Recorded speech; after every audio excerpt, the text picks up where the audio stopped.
Now, for me, this is a very interesting discussion that we're about to have, because 25 years ago, this month, July, was the launch of Peregrine Capital. And it was about a few months thereafter that I got to meet the guys at Peregrine. In fact, they helped us to list a company that I'd started at that time. And that's where I met David Fraser. I've watched his career and the growth in Peregrine Capital with great interest, as you would imagine, for somebody who had started off by taking his investors from R1 million to 100 million rand. In fact, 130 million rand if you'd gone in back then. We're going to be finding out about the 25th anniversary and the Peregrine success story, the hedge fund success story, and Jacques Conradie, who's been with the company now for 15 years. So the two guys who made it all happen are with us in studio.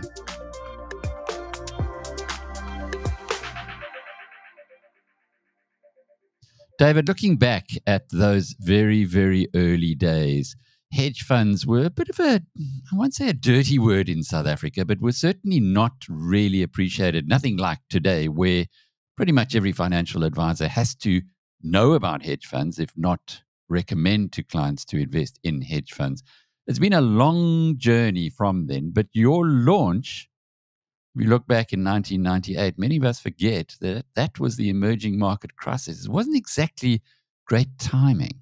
No, Alec, it absolutely wasn't. I think we started the business in July. We went straight into the sort of Asian crisis. I think first month of operation, the JSE was down over 20%. But being prudent investors, we hadn't invested everything on day one. We sort of scaled into the market. So ironically, despite the fact it was a bit of a torrid start, we actually made money in our first month and could pay our fees. So we were quite lucky. And I think given we were disciplined investors, we didn't spend everything on day one and actually scaled that money into the market over that month. And obviously, the rebound post that was quite nice. So we had a really good start, which was nice, ironically, despite the sort of headlines.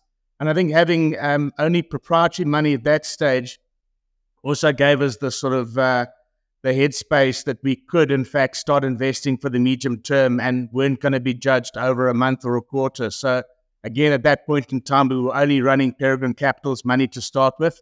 They raised 50 million from their initial IPO, and they gave us 33 million of that 50 to manage. So hats off to them. That was a real leap of faith. And we didn't feel the pressure that we needed to produce returns in day one or day two. They certainly gave us a runway and a nice space to say, we back you, make good investment decisions over the medium term. And I think that's been one of the initial philosophies that we carried forward. You say we, it was you and Clive Nates. Clive Nates is now well known as the driver behind Lincoln City, my second favorite club in the UK, as it should be for all South Africans. How long did you and Clive work together? Well, Clive and I were at Liberty Asset Management for about 3.5 years. I worked under Clive when I was there. And I think we both shared a real passion for bottom-up fundamental investing. And I think we both got quite frustrated, around the sort of red tape we were getting from an institutional asset management environment. There was a lot of reporting back to clients, a lot of admin, a lot of marketing, and very little sort of getting out there and kicking the tires of companies. And certainly both of us felt that we could take good discipline investing, and if we could kind of marry that with a flat decision-making structure and less meetings and less client sort of facing time, we could probably come up with a winning formula. So, I mean, Clive knew Sean from they used to play squash together. Sean was an ex-Liberty Asset Management employee as well. And he presented us with an opportunity, which we grabbed with both arms. Liberty. You, Clive Nates, Sean Melnick, Adrian Gore, Barry Swartzberg. You just wonder what the heck happened, or what would have happened to Liberty if they'd managed to hold on to all of you guys. But let's bring in the CEO, David, the executive chairman, the CEO, Jacques Conradie. We spoke a little while ago, 6 months ago, actually, Jacques, and you were telling us your story about how you came to work with David. But what is interesting here is that you're an actuary, he's a chartered accountant, and the two of you are portfolio managers for all the funds. Now, how does that work? Because I guess at some point in time, somebody has to manage everything. So Alec, we try to keep our lives somewhat simple. So we probably have many fewer funds than a typical long-only asset manager. And I think it goes to David's earlier point. One of the key decisions we've made is to make sure the business stays 100% focused on performance. Like many companies think they can do many things well. We think it's hard for humans to do many things well, have many priorities. We think it's easier if you pick one thing, and our one thing we've picked is performance. And almost that's kind of the North Star. So everything has to be, how does that impact on our ability to deliver for clients? And for those reasons, we've decided to keep the business simple, not have 10 or 20 funds. We've really got the high growth and the pure hedge fund. We've got one or two mandates that run off formula, slightly scaled up or down versus then, but that's formulaic allocation. So it's not that much for us to apply our minds to. We've got these two funds and we try to do the best we can for them.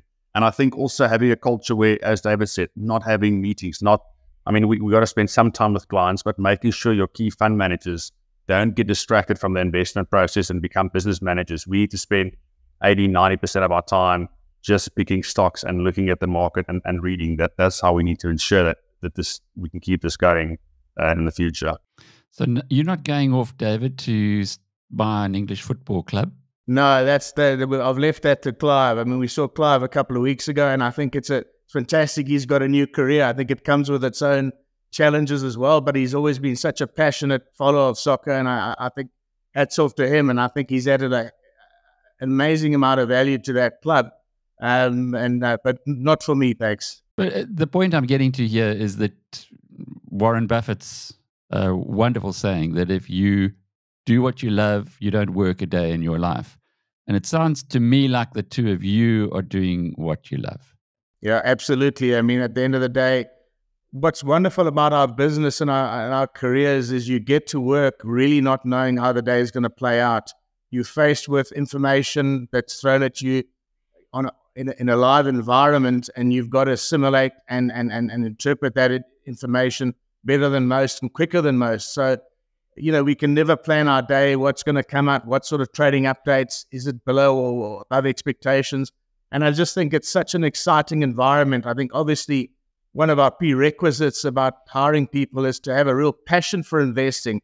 And that goes beyond just coming to work and clocking in and clocking out. You've got to live this thing. It's not a job that keeps us sort of 8 to 5 hours. It's a job that is somewhat all-encompassing, but I think it is all about passions. And I think when it is your passion, then as you say, it doesn't really become a job. It actually just becomes actually a lot of fun. Yeah, I mean, Alec, I'd add to that. I think humans do the best work if they do that work almost for the thrill of it, and they'd be doing that regardless of whether at the company or not for money or for other people, but to do it because you love the actual work. And I think that's why we've probably been media shy for a lot of our history, because we actually love the investing part of it. We like to sit behind our desk and read annual reports and speak to company management teams. But I think some level of talking to clients is important because it helps take clients on the journey with you, and it helps them understand your process and the companies you make money out of. So you need some balance of that, but we really love the investing part. And I think part of maintaining this going forward is every person we hire into the investment team, we want the potential for that person to be a fund manager down the line. So they need kind of the drive, they need the passion, they obviously need the smarts, and they need the know-how. I think we can bring some of the know-how, but you really need those other things to be a successful analyst and portfolio manager. Yeah. What about your chemistry between the two of you? Well, I think we've quite different backgrounds. Jacques hails from Cape Town, is an actuary. I'm a Joburg boy and a CA, but I think we absolutely are aligned in coming to what we're looking to do, and that's to give our clients the best possible return. I think that we've always had a saying in this company, sometimes investing is a sort of contact sport, and we do have disagreements about positions or how to handle it. But I think the fact is we are always searching for the truth. Jacques and I have a great working relationship. We often disagree, well, not often, but we do disagree about a few things. And sometimes we, both of us reflect on what we've said and come back with a far better idea. We are always just searching, is it the right position? Have we assessed it correctly? And sometimes we have to get down to real sort of interrogation by each other on our ideas. And that's what makes us better investors over the medium term. I think, I wish I could say I knew everything. you know. Unfortunately, markets humble you every single day. You know, just when you think you've got it is when you've got to be absolutely vigilant. So we don't have all the answers. And I think having 5 or 6 really smart people who have a ability to question you and are encouraged to question you and sometimes interrogate your own ideas is absolutely what this business is about. And probably is very rare in other sort of businesses. I mean, we are a very flat structure, and it's something that we're very proud of and we want to keep. You know, it's not even just Jacques and I. We're talking about 6 or 7 people who have the ability to say, are you sure about this? Have you thought about that?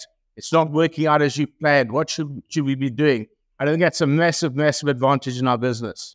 And I think I'd like to add to that, human nature is to want to be nice to people and to say things that please them. That's how we all kind of coach to deal with each other. But that doesn't work in investments. It has to be about the truth and getting to the right answer. So you need a strong enough relationship like Dave and I have, where we care for each other. But like on an investment, you don't have to be nice or try to please the other person. You're the one that's actually got to find the flaws in their argument. So it's actually the opposite of, to some extent, being nice. Now, obviously, when we find the right answer, we're aligned, we go for something. But you have to have the relationship where you can almost speak truth, and also where the other PMs and the analysts in the team can do that to us. And that's really what we try to foster. But it's also incredible business if you can get that right, that it's highly scalable. Yeah, I think liquidity, you know, is somewhat a constraint. But yes, I think you're right. I think that we do have a scalable business. I think we've been very careful just to focus on hedge funds and not to go for long only money. I think in that respect, we want to stick to our knitting and just stick with hedge funds. I think liquidity would be the constraint, but we definitely do have headroom over our sort of current asset base. But we don't think it's a business that can be infinitely big. We operate in SA. I mean, we do have offshore positions in the fund, but you have to know where is your material competitive advantage. We certainly think we've got a real competitive advantage in picking SA stocks, like versus, let's say, calling global macro. Finding an individual company that's going to outperform is much easier. And you want to keep the universe in SA as wide as possible. So let's say currently at our current size, probably 120, 130 companies in SA that can be meaningful positions. And unfortunately, if you're like 5x or 10x our size, that'll very quickly go to the top 40, right? And then you make the job much harder because you take out 2/3 of the companies where you can have meaningful positions. On 120, 130 stocks, I guess what we've got to realize is that it's not long only. In other words, you're not buying to hold. You can also sell them. So you get a position one way or the other on each one of those companies. Yeah, if you're long only, the best you can do in your fund is not own and underperform, right? That's the win. You own underweight versus benchmark, but you can't make money. And I mean, we think also you can't really eat relative returns. So I mean, it's nice if you outperform the index by not having something, but it's better for clients if they actually make money. And I think that's our job, finding those shorts or weak companies that's going to underperform and go down. And that speaks to the hedge fund and the size of the toolbox that we have. And again, it's just so wonderful to have every tool in that toolbox available. I remember going at Liberty to seeing companies that weren't good stories, but we didn't hold it. That's all you could do. You know, you just didn't buy it. That was the one thing. But obviously, we then have an opportunity now to sell it short and borrow the stock. And I just think the scale of the toolbox of a hedge fund means that we can use every single tool in that toolbox. And it doesn't mean to say because we've got the tool, we use it. We wait until we really feel that there's a fat pitch, whether it's in convertible bonds or offshore bonds or various other things that we intermittently come and buy. I think that there's a situation where as long as you've got that tool, when you need it, at least it's there, and it gives investors the absolute total range of investment opportunities that we can find. And your history has a lot of these examples. African Bank, where you bought the offshore bonds at a time that everybody else was running for shelter. Capitec buying at 40 Rand a share, now over 2,000. And so on and so forth. It was lovely reading through your positions, but the best of them all was Thungela. Now, we have spoken about this before. If we then see a big company selling off one of its units, like Anglo American did with its coal division there, does this get you guys excited? Does it get you to start doing some analysis, Jacques? it gets us way more excited than what should be appropriate, Alex. So yes, that's this kind of stuff that we love, right? You got to be hungry and look at those. Now, the key thing to remember is not everyone might be an opportunity, but it certainly is a big reason to put in the work. And I guess part of the reason we prefer to keep these things close to our chest because I guess we want to be the ones doing the work. But the fact is, some of our competition SA just aren't, even if they know it's an opportunity, they don't end up doing the work. Because I mean, lots of times you've got to put in the work on several, and maybe 1 in 5 of them is a big hit. It's not like it's a sure thing, right? So you got to have that drive to go through all the documents, do the work, and prepare. And for day one, we got a plan ready and we got our target prices to buy. And many days it doesn't trade there. And then you got to say you did the work and you had the shot, but it didn't happen. But you got to keep putting in those reps, and eventually 1 or 2 will hit, and they'll hit big. And more we realized how absolutely what a fat pitch it was. I mean, it was well capitalized by Anglo. It was given an 18-month underpin on the coal price. I mean, whichever way we sliced and diced it, we couldn't see any downside onto roughly what it was going to come onto the market at. And we could only see any sort of upside should things like the coal price start moving up. So for us, it was just one of those one-way options. And as Jacques says, we actually mathematically had a buying program in place before the thing was unbundled to say at what percentage we would own at certain price levels. And because at the end of the day, we knew we wanted to own this, there was a kind of an opportunity where people were getting something that, quite frankly, a lot of them didn't want. And they were just going to be indiscriminate sellers of the share. So the real big story about your 2 hedge funds, and one in particular, is that it's never lost money in 25 years, never had a negative year. And I had to look through the S&P 500 since you launched. And there were numerous, in fact, there were 7 years when the S&P 500 went backwards. Sometimes, I'll just read them through. In the year 2000, this is 18 months after you started, was down 10%. 2001, down 13%. 2002, down 23%. So if you were in a long-only fund focused offshore, you would have, they would have carried you out at that point alone. And then 2008, down 38%, 1% in 2016, 6% in 2018, and then another 19% in 2022. Those are huge declines. And yet, at with your hedge fund, not one of those years were you negative. How so? Well, I think you're specifically talking about our pure hedge fund, which our pure hedge fund only has a 20% equity content exposure cap in it. So again, we have two major products. So one is the performance fund, the other one is the pure hedge fund. The pure hedge fund would be a lower volatility product with only 20% of its capital exposed to equity markets at any point in time. So again, with a much smaller equity base, and again, stock picking. I mean, that is what our business is about. It's about picking the best possible ideas and shorting the worst possible ideas, for want of a better word. So again, with a little bit of leverage in that fund, we've eked out some really nice returns, particularly over tough years. And again, there's the 2 products. The high growth fund doesn't have that equity content cap and has had I think only one down year in 2008, or two down years, the one in 2008. So I mean, again, it's horses for courses. What do you want? Whether you're looking to sort of protect capital and just have some decent real return over time, then obviously the pure hedge fund is the one for you, or the high growth fund, which does have a high equity content and a little bit more racy, and over time has done better. But at the end of the day, you do take a little bit more risk. So again, depending on your risk profile of the clients, you would pick either one of those 2 products. I just want to add one key thing there. I think the 25 years now down here for me highlights 2 key things. The one thing is there was no one kind of theme we played this time. Because I mean, there's people that have a great 5 years. Like let's say any guy that was long tech, 15 to 20 looked like, or 22 looked like a genius, right? But it was actually, they were just long one factor. So they potentially were just kind of lucky. So I think 25 years is a long enough time that there's no one factor that would have kind of even for a short period of that covered you. And I think the second key factor is it shows that the alpha we're generating on the stock picking side is uncorrelated. So if my view is if you've got more than, let's say, 10 independent uncorrelated alpha generating ideas in a fund, then over every 1 year, enough of them pay off. You're always going to get a few wrong, right? But they need to be uncorrelated. And I think that the no negative years shows that. If they were correlated, you would have had 1 or 2 bad years. So try to find independent, good ideas based on company and management execution. And then fortunately for us, it's added up in that way over the 25 years.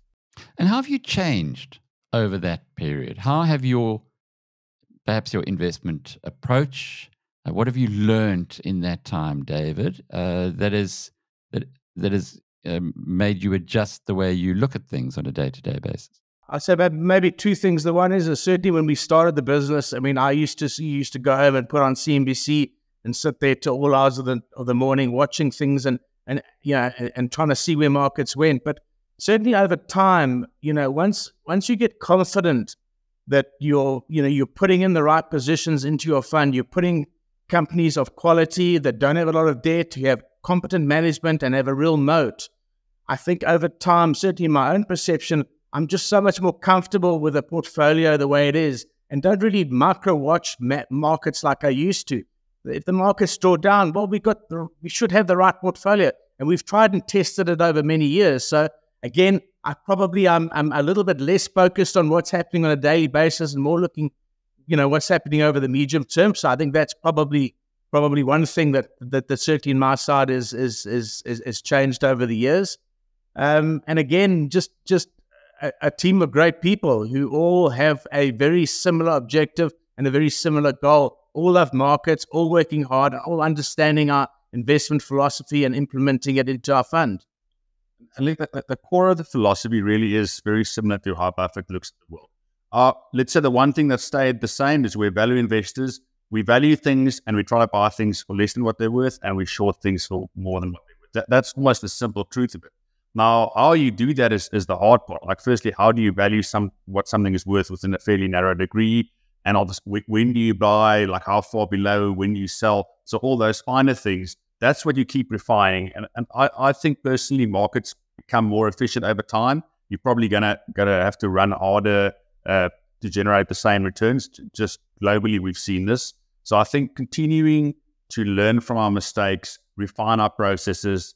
We're going to make mistakes, but we don't want to make the same mistake twice. That for us is to some extent unforgivable. We want to try and make a mistake only once and leave it to new mistakes. And by doing that, I think you keep refining the details of the approach. But the core approach, buying things for below what they're worth, stayed consistent. And to close off with a little paying it forward, what would your advice be to your younger selves, or indeed somebody coming out of university now with a business science degree or a CFA like you are, Jacques, and saying, I want to go into investments? What would your advice be, David? Well, I think you need to back strong franchises. You need to do a lot of fundamental research. You need to understand the management teams you're investing in. And I think this is a real key going forward. I think if anything, over the last 5 or 10 years, I've seen management teams are a little bit more self-centric than shareholder-centric. I think that is definitely a trend that we've seen coming through. So you need to understand management teams that at least have shareholders as one of their key stakeholders. I mean, they aren't the only stakeholder, but certainly they should be a key stakeholder in any business, and a management team that is looking to add value to shareholders over time. So, I mean, I think there's lots of opportunities in the SA market right now. I think it's about getting out there and just understanding companies and going to do lots of hard yards and fundamental research. I think that's still my passion, and I wish it's a passion that I could package up and give to younger people at the moment. Fundamental research has still got a massive place, particularly in South Africa, where perhaps I think, if anything, the quality of fundamental research has probably been degraded over the last 10 or 15 years. I think for good fundamental research, you can still find some wonderful opportunities in the South African market. And Alec, maybe I'll add that one of my passions in life, and also one of our business goals, is to be like lifelong learners and always look to improve. And I think for people with that passion, it's really a golden age we're living in. There's so much available in the way of books. You can watch Berkshire Hathaway kind of being live streamed every year. There's amazing podcasts like Invest Like the Best and many others where you can hear directly from a great interviewer from the best investors in the world. So I think there's just so much material out there that if you like this, go read, go listen, go watch, and see if you love it. And if there is, kind of teach yourself and obviously find a great place to go do it. And buy and sell at the right time. I think we haven't really. Another key difference in that is just the ability to sell something that maybe you like, but is just getting towards that fair value. And I think, we always try and sell things before fair value. At the end of the day, we sell on the way up. That's where the liquidity is. That's where we can move. That's, and we probably try and sell a little bit earlier than you otherwise should have. But at the end of the day, over time, once things hit fair value, you need to have the discipline to sell and not fall in love with them. And invert as well. It was interesting what you were saying about the self-absorption of management or promoting their own causes. If you can invert that and sell against that kind of a system, then you can also profit, presumably. Correct. Absolutely. I mean, at the end of the day, to engage with management teams that understand shareholder value, understand their focus, understand what shareholders want and how they are there to sort of provide that, is really a fantastic experience. And just as conversely is to deal with management teams that really just have their own self-interest at heart and trying to build bigger and bigger empires, despite poor capital allocations, and build themselves an empire, because the bigger the company, the more salary they can demand. I mean, we also love those situations because those are generally nice short positions to have, where management just aren't focused on great capital allocation. So there's no bad meeting. Every single one gives you a thumbs up or a thumbs down and an opportunity to add value to those who support you. David Fraser, Executive Chairman, and Jacques Conradie, Chief Executive, both are portfolio managers, which they have on their CVs. And it's been fascinating talking with you over this last half hour or so. And I'm looking forward to perhaps having our next having another conversation in another 25 years. And hopefully we're all still going strong at that point. I'm Alec Hogg from biznews.com.